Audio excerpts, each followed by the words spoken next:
Good morning student.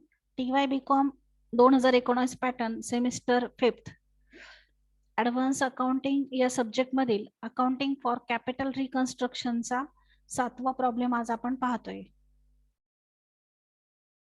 Fortune Limited Mumbai gives you following trial balance as on 30th September 2018.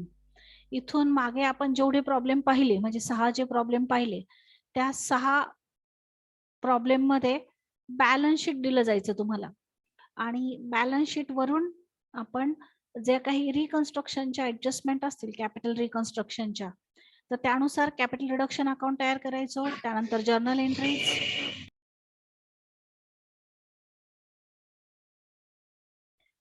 Journal entries करायचो आणि journal entries झाल्यानंतर balance sheet या सिक्वेन्सने problem solve करत होतो. पण आजचा जो प्रॉब्लेम दिलेला आहे तर यामध्ये बॅलन्स शीटच्या ऐवजी ट्रायल बॅलन्स दिलेला आहे. 12वीला तुम्ही जेव्हा फायनल अकाउंटचे प्रॉब्लेम सॉल्व्ह करायचात तर त्यावेळेला तिथे ट्रायल बॅलन्स दिला जायचा आणि ट्रायल बॅलन्स वरून तुम्ही trading account, profit and loss account आणि बॅलन्स शीट तयार करायचा. पण आता बॅलन्स शीटच्या ऐवजी ट्रायल बॅलन्स दिलेला आहे. मग ट्रायल बॅलन्सचा वापर करून आपल्याला कॅपिटल रिडक्शन अकाउंट त्यानंतर बॅलन्स शीट तयार करायचे आणि जर्नल एंट्रीज करायचे आहेत. फरक काय आहे बॅलन्स शीट मध्ये आणि ट्रायल बॅलन्स मध्ये? फारसा फरक नाहीये. फक्त इथे ज्या तुम्हाला ऍसेट साइडच्या जे काही पॉइंट्स होते ते इथे डेबिटला दिलेले आहेत आणि लायबिलिटी साइडचे जे काही पॉइंट्स होते ते सर्व इकडे क्रेडिट साइडला दिलेले आहेत. आपण त्यानुसार चेक करणार आहोत आणि त्यानुसार मग आता कॅपिटल रिडक्शन अकाउंट ऍडजस्टमेंट पाहून जर्नल एंट्रीज आणि लास्टला बॅलन्स शीट तयार करणार आहोत. मग बघा, first share capital authorise and issued 2500 8% cumulative preference share of 100 each. Share capital authorise आणि इशूड असं दोन्ही एकत्र दिले. 2508 टक्क्याचे क्युम्युलेटिव्ह प्रेफरन्स शेअर आहेत 100 लेख याप्रमाणे. कॅपिटल आहे 2,50,000 रुपये. त्यानंतर 2000 इक्विटी शेअर्स आहेत 100 लेख याप्रमाणे. कॅपिटल आहे 2 लाख. कॅपिटल रिझर्व्ह दिलेला आहे 62,000. मी आधी क्रेडिटचे आयटम सांगते. कॅपिटल रिझर्व्ह आहे 62,000. त्यानंतर पुढचा आयटम आहे क्रेडिटचा trade creditors 42,500. Bank overdraft 21,000. Lease hold property provision for depreciation, नुसते लीज होल्ड प्रॉपर्टी नाहीये तर lease hold property provision for depreciation 30,000 30,000. Lease hold property provision for depreciation तर ही प्रोव्हिजन आहे डेप्रिसिएशनची. ज्या डेप्रिसिएशनच्या मेथड्स असतात तर त्यामध्ये एक मेथड अशी असते की तुम्ही डेप्रिसिएशन जे आहे त्या ऍसेट मधून वजा न करता रिव्हर्स साइडला म्हणजे लायबिलिटी साइडला प्रोव्हिजन म्हणून दाखवायचं असतं, तरतूद म्हणून दाखवायचं असतं. ही प्रोव्हिजन जी आहे ती नंतर कुठेतरी इन्व्हेस्ट केली जाते आणि मग त्या इन्व्हेस्टमेंटवर येणारं व्याज म्हणजे इंटरेस्ट आणि आपली साचलेली रक्कम यातून आपण नवीन ऍसेट नंतर तिचं एस्टिमेटेड लाईफ संपल्यानंतर खरेदी करत असतो. मग लीज होल्ड प्रॉपर्टीवर प्रोव्हिजन फॉर डेप्रिसिएशन म्हणजे आतापर्यंत साचलेलं डेप्रिसिएशन आहे 30,000 रुपये 30,000. त्यानंतर क्रेडिट साइडचा आयटम आहे plant and machinery provision for depreciation. जसं लीज होल्ड प्रॉपर्टीचं आहे सेम तसंच प्लांट अँड मशिनरीवर पण डेप्रिसिएशनची प्रोव्हिजन आहे म्हणजे आतापर्यंतचं डेप्रिसिएशन साचलेलं आहे त्यावरचं 37,500 रुपये. जी आपण डेप्रिसिएशन बाजूला काढतो ती रक्कम आहे प्लांट अँड मशिनरीसाठी तरतूद केलेली 37,500 आणि लीज होल्ड प्रॉपर्टीसाठी तरतूद केलेली आहे 30,000. आता जेव्हा ह्याप्रमाणे प्रोव्हिजन्स येतात तेव्हा काय करायचं असतं तर आपली जी ऍसेट असेल ती ऍसेट त्यातून ही प्रोव्हिजन आधी मायनस करायची. म्हणजे सपोज आता लीज होल्ड प्रॉपर्टी आहे 90,000 90,000 तर त्यातून 30,000 रुपये काय करायचे वजा करायचे. म्हणजे आत्ताची सद्यस्थितीतली लीज होल्ड प्रॉपर्टीची किंमत किती आहे तर 60,000. प्लांट अँड मशिनरी बॅलन्स शीटला दिसते ऍट कॉस्टला. ऍट कॉस्ट म्हणजे ही मूळ किंमत आहे 2,10,000 पण त्यावर आतापर्यंतचं डेप्रिसिएशन साचलेले किंवा डेप्रिसिएशन आपण तरतूद केलेले जे आपण त्यातून मायनस नाही केलेलं तर ते आहे 37,500. मग 2,10,000 काय करायचं तर 37,500 रुपये मायनस करायचे वजा करायचे. म्हणजे ऍक्च्युअली आपली जी प्लांट अँड मशिनरीची आत्ताची जी किंमत आहे ती किंमत आपल्याला मिळेल. म्हणजे ह्या दोन ऍसेट ज्या आहेत, लीज होल्ड प्रॉपर्टी आणि प्लांट अँड मशिनरी, त्यावर डेप्रिसिएशनची प्रोव्हिजन आहे. ती प्रोव्हिजन आधी आपण मायनस करणार आणि मग त्या ऍसेटचं काय झालेलं आहे ते विचारात घेणार. ही आहे क्रेडिट साइड. आता डेबिट साइड. डेबिट साइडला profit and loss intangible asset आहे, राईट ऑफ करणार आपण. प्रिलिमिनरी एक्सपेन्सेस इनटँजिबल ऍसेट आहे, राईट ऑफ करणार. गुडविल इनटँजिबल ऍसेट आहे, राईट ऑफ करणार. म्हणजे प्रॉफिट अँड लॉस हा ऍक्च्युअली लॉस आहे, फिक्टिशियस अमाऊंट. प्रिलिमिनरी एक्सपेन्सेस रजिस्ट्रेशनचा खर्च तो आपण राईट ऑफ करतो. Goodwill intangible asset write off करणार. त्यानंतर डेटर्स, त्यानंतर आहे लीज होल्ड प्रॉपर्टी आणि प्लांट अँड मशिनरी. ह्या ऍसेटवर काय ऍडजस्टमेंट असतील ते आपण ऍडजस्टमेंट मध्ये पाहणार आहोत. आणि स्टॉक, या पद्धतीने डेबिट साइड म्हणजे ऍसेट साइड थोडक्यात आणि क्रेडिट साइड म्हणजे लायबिलिटी साइड आहे. पण इथे बॅलन्स शीट न देता ट्रायल बॅलन्स दिलेला आहे. आता ऍडजस्टमेंट पहा. Adjustment first, the preference share to be reduce to ₹75 per share. Fully paid वगैरे शब्द नाही आला. 75 रुपयापर्यंत प्रेफरन्स शेअर कमी झाला, म्हणजेच 25 रुपयाने कमी झाला. त्यानंतर सेकंड ऍडजस्टमेंट आहे equity share to be reduce to ₹12.50 per share. 12.5 रुपयांपर्यंत कमी झाला. मग इक्विटी शेअर कितीचा आहे बघा, 100चा आहे. 100 रुपयाचा शेअर 12.5 रुपयांपर्यंत कमी झाला, म्हणजे 87 रुपये 50 पैशाने तो काय झाला, कमी झाला. तेवढी अमाऊंट आपल्याला रिडक्शन अकाउंटला टाकावी लागेल. त्यानंतर तिसरी ऍडजस्टमेंट ही नवीन आहे. आतापर्यंतच्या प्रॉब्लेमला अशी ऍडजस्टमेंट आलेली नव्हती. ही नवीन ऍडजस्टमेंट आहे आणि महत्वाची आहे, कारण की त्यावर आपल्याला वर्किंग नोट तयार करायची. अदर 12.50 म्हणजे 12.5 रुपयाचा एक शेअर. Other 12.50 equity share to be issued for each ₹100 gross preference dividend arrears. The preference dividend had not been paid for 2 years. 12.5 रुपयाचा एक ह्याप्रमाणे आपल्याला शेअर्स द्यायचेत, इश्यू करायचे. 12.5चा एक आपण इथे रुपीज म्हणूयात, म्हणजे जास्त लक्षात येईल तुमच्या, की 12.5 रुपयाचा एक ह्याप्रमाणे काय करायचे, तर शेअर्स द्यायचेत. कशासाठी द्यायचे ते shares? To be issued for each ₹100 gross preference dividend arrears. 100 रुपये जर डिव्हिडंड द्यायचा राहिला असेल प्रेफरन्स शेअरवरचा, तर त्यांना 12.5 रुपयाचा एक इक्विटी शेअर द्यायचा आहे. असा किती डिव्हिडंड द्यायचा राहिलाय? तो 2 वर्षाचा डिव्हिडंड द्यायचा राहिलाय.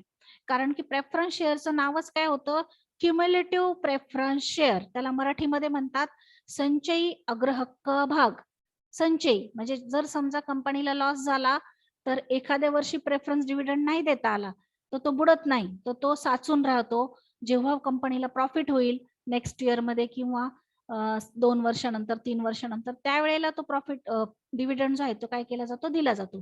म्हणून त्याला क्युम्युलेटिव्ह प्रेफरन्स शेअर म्हणतात. संचयी अग्रहक्क भाग, त्यांचा जो डिव्हिडंड आहे तो साचून राहतो. मग असा डिव्हिडंड किती वर्षाचा द्यायचा राहिलेला आहे? 2 वर्षाचा द्यायचा राहिलाय. मग शेअर्स किती टक्क्याचे आहे? 8%चे. 8%ने 2,50,000वर 2 वर्षाचा आपल्याला आधी डिव्हिडंड काढावा लागेल आणि 12.5 रुपयाचा एक ह्याप्रमाणे 100 रुपये जर डिव्हिडंड असेल तर एक शेअर द्यायचा. याप्रमाणे कॅल्क्युलेशन करून किती शेअर्स डिव्हिडंड पोटी द्यावे लागतील त्याचं कॅल्क्युलेशन करावं लागेल. म्हणजे ही एक वर्किंग नोट आपल्याला तयार करावी लागेल. त्यानंतर balance of capital reserve be utilise. जो काही रिझर्व्ह आहे तो गरज पडली तर काय करा सांगितलंय, युटिलाइज करा सांगितलंय. त्यानंतर plant and machinery to be written down to ₹85,000. 85,000 रुपयापर्यंत प्लांट अँड मशिनरी कमी करायची.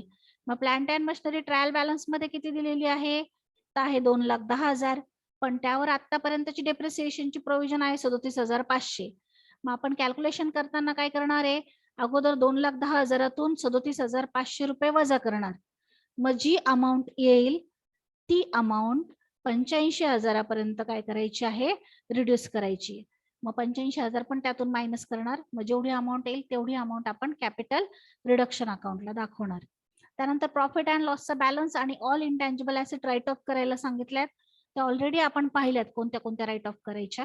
आणि एक आणखी ऍडजस्टमेंट आहे At the same time, another resolution was approved. Maintain the total authorized capital 3,50,000. असं ठरलं की जे तुमचं ऑथराइज कॅपिटल आहे ते किती मेंटेन करायचं, 3,50,000 रुपये मेंटेन करायचं. Consisting of 2,500 for 8% preference share of 75 each. 2,500 preference shares 8% हे दाखवायचे, 75 रुपयाला एक याप्रमाणे. आणि जो काही बॅलन्स उरेल तो कसा दाखवायचा, इक्विटी शेअर मध्ये. And balance in equity share of 12.50 each. As soon as resolution was passed, 6,000 equity shares were issued at par for cash payable in full on application. हे जे आहे ते 3,50,000 रुपये ऑथराइज कॅपिटल आपण बॅलन्स शीटला दाखवणार आहे. त्याचा आणि रिडक्शन अकाउंटचा किंवा जर्नल एंट्रीचा काही संबंध नाही. परंतु ही जी पुढची ऍडजस्टमेंट आहे, 6,000 इक्विटी शेअर इश्यू केलेले आहेत आणि पूर्णच्या पूर्ण कॅशने पेमेंट आहे आणि सर्व अमाऊंट कुठे घेतोय आपण, ऍप्लिकेशन सोबतच घेतोय. मग ही जी एंट्री आहे ती जर्नल एंट्री मध्ये आपल्याला करावी लागेल आणि त्याचा इफेक्ट बॅलन्स शीटवर पण होईल. ऑथराइज कॅपिटलची मात्र जर्नल एंट्री करायची गरज नाही, ते फक्त आपण बॅलन्स शीटला दाखवणार आहोत. परंतु 6,000 शेअर्स जे इश्यू केलेले आहे त्याची जर्नल एंट्री पण होणार आणि त्याचा इफेक्ट बॅलन्स शीटला पण येणार, पण रिडक्शन अकाउंटला येणार नाही. फर्स्ट आपण रिडक्शन अकाउंट तयार करून घेऊया. सर्वांनी रिडक्शन अकाउंट साठी कॉलम आखा. Capital reduction account 4 column. Losses to be written off amount rupees, availability of fund amount rupees. एक एक ऍडजस्टमेंट प्रमाणे आपण कॅल्क्युलेशन दाखवतो आहे कॅपिटल रिडक्शन अकाउंटला. पहिली ऍडजस्टमेंट पहा.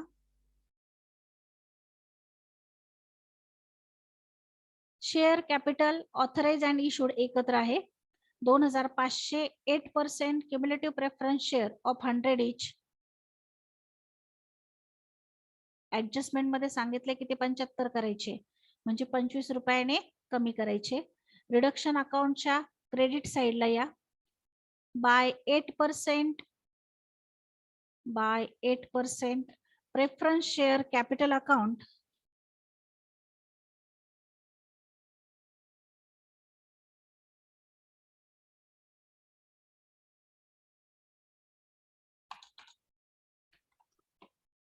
रिडक्शन अकाउंटच्या क्रेडिट साइडला घ्या. By 8% preference share capital account कंसात 2,500 गुणिले 25, 75 रुपयापर्यंत शेअर कमी झालाय.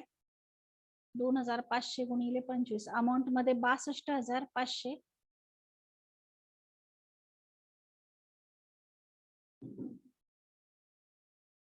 त्यानंतर by equity share capital account, equity share जो आहे तो 12.5 रुपयापर्यंत कमी झालेला आहे. इक्विटी शेअर्स आहेत 2,000 आणि 2,000 जे शेअर्स आहेत ते 87 रुपये 50 पैशांनी कमी झालेले आहेत. म्हणून 2,000 गुणिले 87.50 कॅल्क्युलेशन करून अमाऊंट मध्ये घ्या. 1,75,000 रुपये. 1,75,000 रुपये. हे पुढचं नाही लिहिलं तरी चालेल. 1,75,000 रुपये. त्यानंतर डेबिट साइडला या. ज्या इनटँजिबल ऍसेट्स आहेत त्या आपण काढून टाकणार आहोत.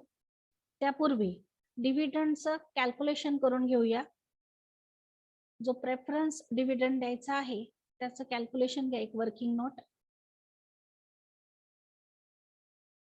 Calculation of preference dividend. Calculation of preference dividend.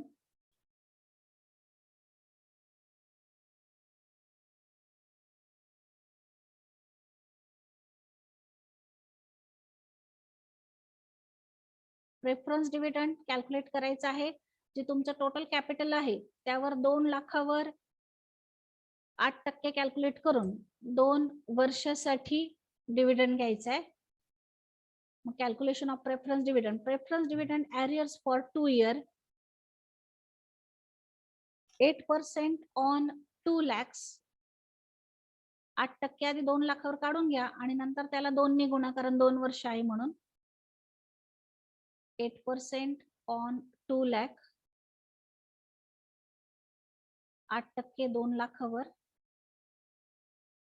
Capital 2 lakh आहे का बघून घ्या, सॉरी 2,50,000 आहे, 2,50,000वर 8% कॅल्क्युलेट करा आणि त्याला 2 ने गुणा. 2,50,000वर 8% काढून त्याला 2 ने गुणा. 8% जो आहे तो येतो आहे 20,000 रुपये एका वर्षासाठी, 2 वर्षासाठी 40,000. आता ऍडजस्टमेंट मध्ये असं सांगितलेलं आहे की जो डिव्हिडंड द्यायचा आहे तो 100 रुपयाचा रक्कमेसाठी 12.5 रुपयाचा शेअर द्यायचा आहे. म्हणून इक्वेशन मांडा. 100 12.5 किंवा 12.50, 40,000 क्वेश्चन मार्क. 100 12.5, 40,000 question mark. तिरकस गुणाकार करा. 40,000 गुणिले 12.5 भागिले 100. कॅल्क्युलेशन करून डिव्हिडंड येतोय 5,000 रुपये. वर्किंग नोट मध्ये दाखवा कॅल्क्युलेशन ऑफ प्रेफरन्स डिव्हिडंड. आता रिडक्शन अकाउंट कडे या. रिडक्शन अकाउंटला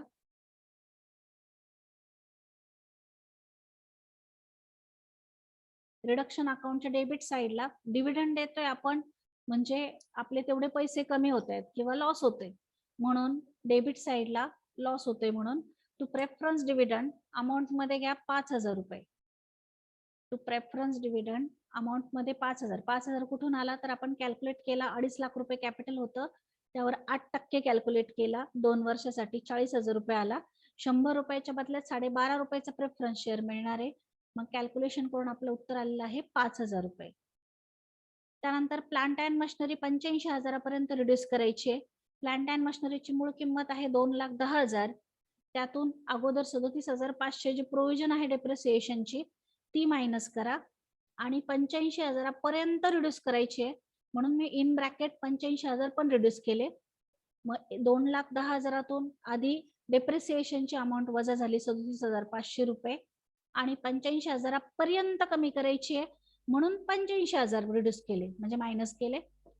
मग 2,10,000तून 37,500 आणि 85,000 रुपये वजा करून आलेली अमाऊंट आउटरला घेतली 87,500 रुपये. 87,500 रुपये. त्यानंतर 3 इनटँजिबल ऍसेट्स आहेत, त्या राईट ऑफ करा.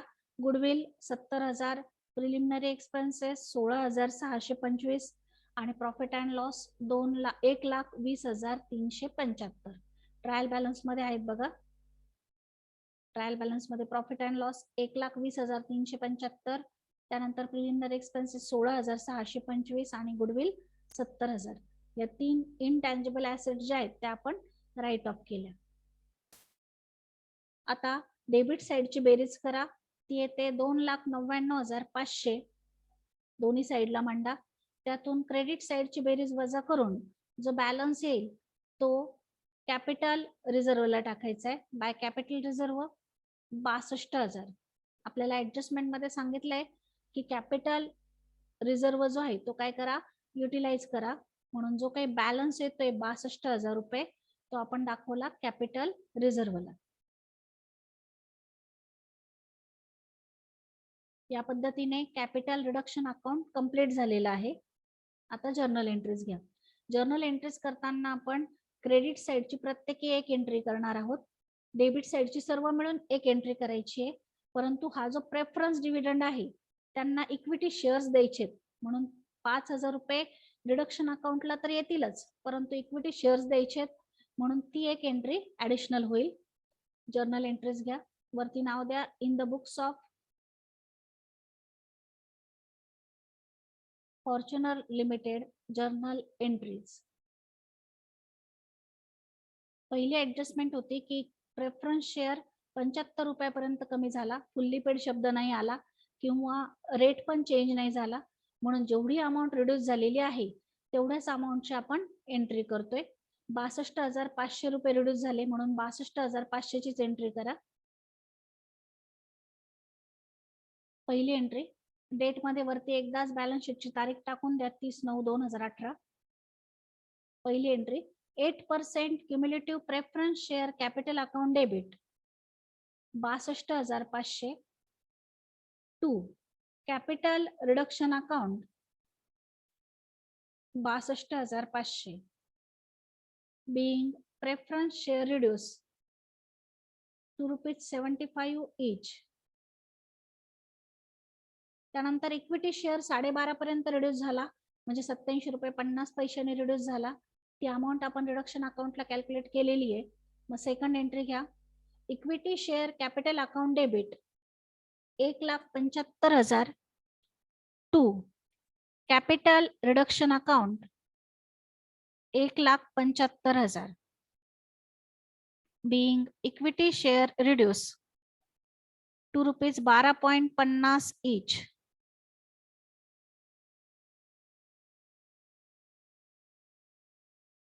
आता डेबिट साइडची एंट्री. डेबिट साइडची एंट्री करताना जो प्रेफरन्स डिव्हिडंड आहे त्याची सेपरेट एंट्री घेतलेली आहे, बाकीच्या ऍसेटची सेपरेट घेतलेली आहे. Capital reduction account debit 5,000 to preference dividend account 5,000 being preference dividend due त्यानंतर प्रेफरन्स डिव्हिडंड पेड करायचे आपल्याला, परंतु रोख नाही द्यायचा, तर इक्विटी शेअर्सच्या स्वरूपात द्यायचा आहे. म्हणून पुढची एंट्री घ्या. Preference dividend account debit 5,000 to equity share capital account 5,000 being preference dividend paid in form of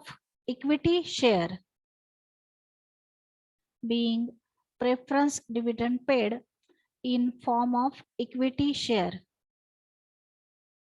त्यानंतर राहिलेल्या डेबिटची एंट्री घ्या.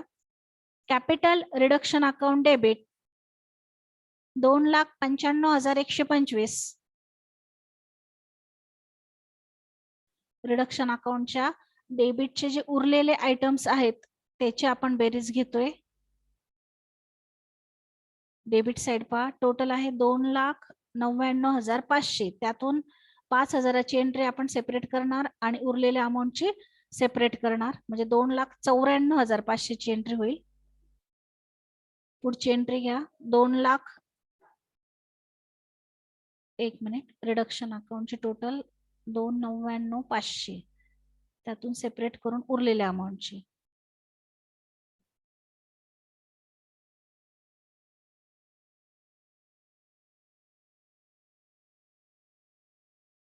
$2,94,500ची एंट्री घ्या.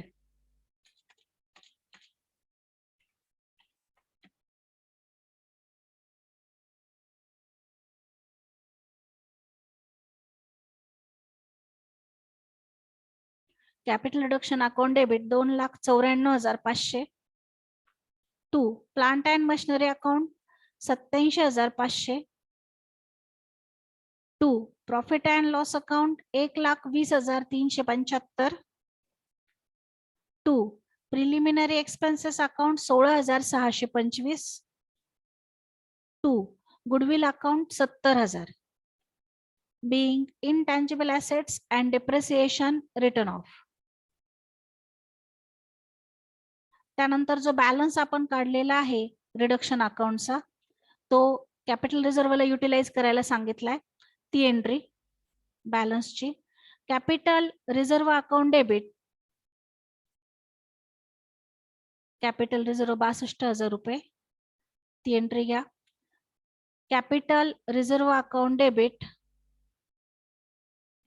62,000 to capital reduction account 62,000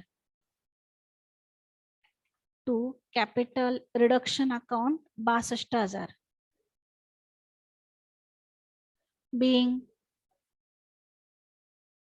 balance of capital reserve utilize किंवा being capital reserve utilize केलं तरी चालेल. आता शेवटची एंट्री. आपण 6,000 इक्विटी शेअर्स इश्यू केलेले आहेत. 12.5 रुपयाला एक याप्रमाणे पैसे येतील. बँकेला डेबिट द्यायचं आणि कॅपिटलला क्रेडिट द्यायचं. कॅश और bank account debit 75,000 to equity share capital account to equity share capital account 75,000 being new 6,000 share issued किंवा at rupees 12.50 each लिहिलं तरी चालेल. being new 6,000 share issue at rupees 12.50 each. या पद्धतीने सेकंड स्टेप कंप्लीट झाली journal एंट्रीची. आता third step balance sheet तयार करा. बॅलन्स शीट तयार करताना जे प्रॉब्लेमचं बॅलन्स शीट आहे पण बॅलन्स शीट नव्हतं, ट्रायल बॅलन्स होता, त्यावरून सोल्युशनचं तयार करायचं असतं. आता यामध्ये फक्त बदल एवढाच आहे की ऍडजस्टमेंट मध्ये ऑथराइज कॅपिटल सांगितलं होतं, त्यानुसार आपल्याला आधी ऑथराइज कॅपिटल सेट करून घ्यावं लागेल आणि त्यानंतर बाकीचे जे ट्रायल बॅलन्स मधले आयटम आहे त्यांचं पोस्टिंग करून घ्यावं लागेल. मग आधी ऑथराइज कॅपिटल ऍडजस्टमेंट मध्ये सांगितल्याप्रमाणे 3.5 लाख रुपये सेट करायचे. त्यामध्ये 2,500 8% प्रेफरन्स शेअर आहेत आणि उरलेला बॅलन्स जो आहे तो इक्विटी शेअर्सच्या स्वरूपात आहे. म्हणून बॅलन्स शीट आखा, वरती नाव द्या बॅलन्स शीट कंसात revise as on 30 September 2018. 4 column करा. Liability rupees, assets rupees.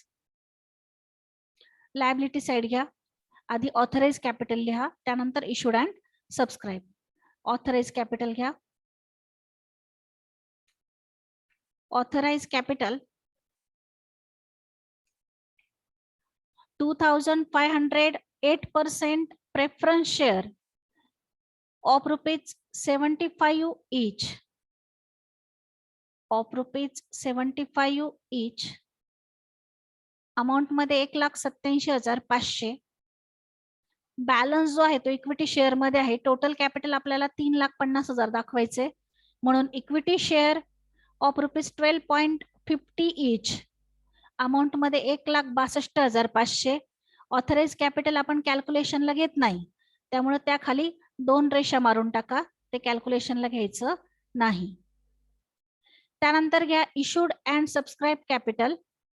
आता प्रेफरन्स शेअर तेवढेच आहेत 2,500, त्यामुळे आहे तेवढेच घ्या जे ट्रायल बॅलन्स मध्ये आहेत त्यानुसार. ट्रायल बॅलन्स मध्ये बघा 2,500 प्रेफरन्स शेअर होते 8%चे, फक्त 100चा 75 झालाय, त्यामुळे 75 करून घेणार आहोत आपण. 2,500 8% preference share of 75 each. Amount मध्ये 1,87,500. आता इक्विटी शेअर. इक्विटी शेअर तुमचे ट्रायल बॅलन्स मध्ये 2,000 होते. नवीन शेअर्स तुम्ही इश्यू केलेले आहेत 6,000. मग 2,000 प्लस 6,000 झाले 8,000. आणि पुन्हा वर्किंग नोट मध्ये काही प्रेफरन्स डिव्हिडंड साठी शेअर्स दिलेले आहेत, ते आहेत 5,000 रुपये किमतीचे, पण एक शेअर कितीचा आहे 12.5 रुपयाचा आहे. मग 5,000ला 12.5 भाग द्या आणि भाग देऊन शेअर्सची संख्या कॅल्क्युलेट करा. असे सगळे मिळून आपल्याला इक्विटी शेअर्स घ्यावे लागतील. बॅलन्स शीटचे प्लस तुम्ही नवीन इश्यू केलेले आणि 5,000ला 12.5 भाग द्या. भाग देऊन येत आहेत 400 शेअर्स, ते 400 शेअर्स पण ऍड करावे लागतील. म्हणजे 6,000 नवीन, 2,000 जुने, 6 आणि 2 8,000 प्लस 400, असे 8,400 शेअर्स दाखवा बॅलन्स शीटला. बॅलन्स शीटच्या लायबिलिटी साइडला 8,400 shares equity shares of rupees 12.5 each. 8,400 equity share of rupees 12.5 each. 8,400ला 12.5 गुणा आणि जेवढे अमाऊंट येईल तेवढी घ्या. 1,05,000. 1,05,000.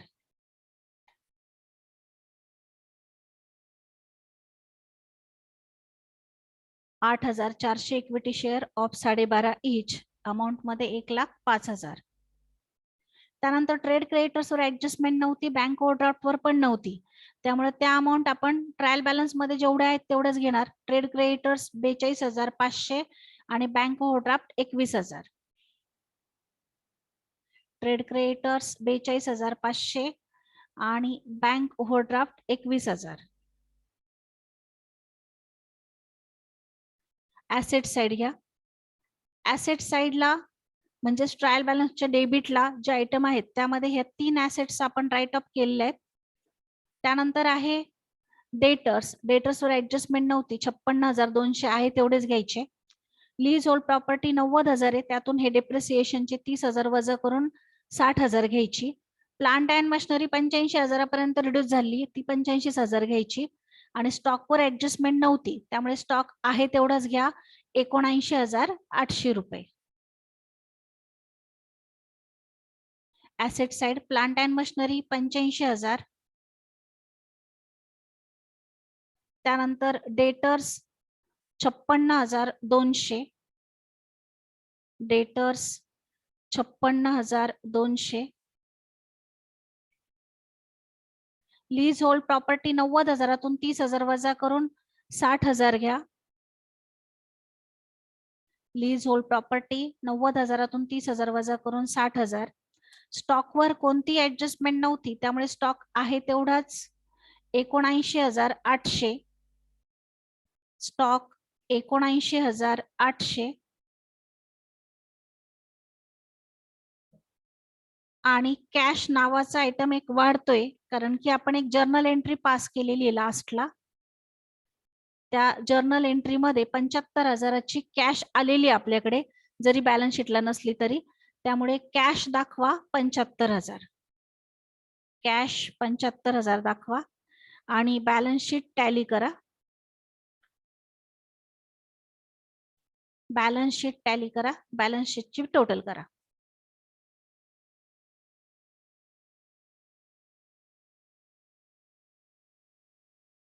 बॅलन्स शीटची टोटल करा आणि बॅलन्स शीट टॅली करा.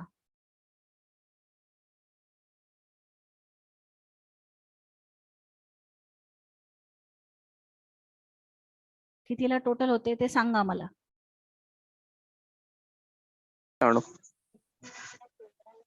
3,56,000ला टॅली होतोय.